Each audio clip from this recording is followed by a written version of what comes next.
Blame myself first, then blame others? Vi and I had been married for 6 years.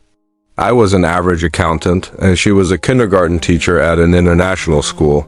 From dating to marriage, I never once complained about my humble background. I knew she came from wealth. Her father was a construction company director. Her mother owned a luxury spa. My parents were retired public servants. At our wedding, her father said on stage, "We're letting Vi marry Toon because he seems decent and hardworking.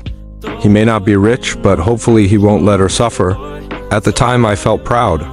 Looking back now, it felt more like a warning. Vi wasn't a bad person, but she had a troubling habit. If she wanted something, she had to have it.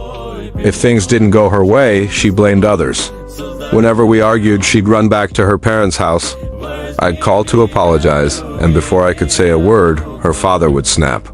My daughter wouldn't get angry for no reason. As her husband, it's your job to understand her. Slowly, I realized whether she was right or wrong, I would always be the one to blame. I first became suspicious when Vi started coming home late, dressing more stylishly than usual. Her phone was always on silent. One evening, I walked into our bedroom to find her on a video call. She quickly ended it. I asked, "Who was that?" She glared and said, "You really have nothing better to do? You're acting like a nosy woman." I let it go. But a few days later, I hired someone to follow her. The truth hit hard. She was having an affair with a man named Kia restaurant chain CEO. I got photos of them holding hands at the mall, dining out, entering a hotel.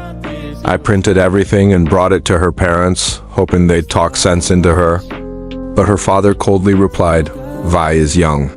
She has the right to make mistakes. As for you, go make some real money instead of policing your wife." I was stunned. I never yelled at Vi. I didn't hit her. I simply moved into the guest room. Every time I saw her smiling at her phone, I felt like a ghost in my own house. One night, I heard laughter coming from the bathroom. Vi was on a video call, the sound of running water in the background. A man's voice asked, "Is your husband asleep?" She giggled and said, "Yeah, even if he's not, who cares? You're the one I want now." I didn't knock. I didn't confront her. I just turned away, heart burning. I didn't tell my parents. Not until my father was hospitalized with a stroke. That's when I finally confided in my mother. She held my hand, tears flowing. "I'm sorry, son. I thought you were happy. If you're not respected in that house, leave. Don't stay just to save face." That night I returned home and drafted the divorce papers. I handed Vi the divorce papers. She smirked. "You think you get to walk away? My parents won't let that happen." Sure enough, that evening I was summoned to her family's house. Everyone was seated, waiting. Her father threw the papers on the table.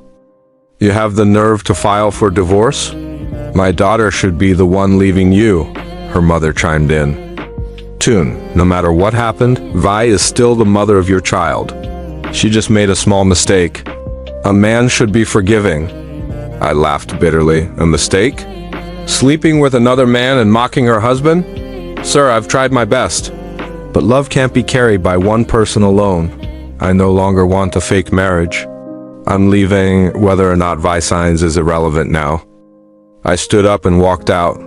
Behind me were curses, slamming chairs, and Vi's voice shouting, "You think you'll be fine without me? Think again." After the divorce, I moved into a small rented room. I brought only a few clothes and what little money I had left. I was ready to start over from scratch. A year later, I became the head accountant at a software firm. I wasn't that passive man anymore. I learned to say no. I learned to value myself. One afternoon, I ran into Vi at a cafe near my office. She looked tired and older. Sitting across from me, she kept her eyes down. "You must hate me." I smiled. "No, I just feel sorry. For someone who was once loved but didn't know how to cherish it." Tears welled up in her eyes. "Key left me. He just used me for fun. My parents. They're disappointed too." I stayed silent. I wasn't happy. I wasn't angry either. Just free. I never sought revenge. I didn't expose Vi or her family online. I didn't sue for damages. I simply lived kindly and firmly. Eventually, I met someone new. She had been through her own heartbreak, but instead of blaming the world, she chose to grow. I was no longer the invisible man in a cold home. I was a man who knew his worth.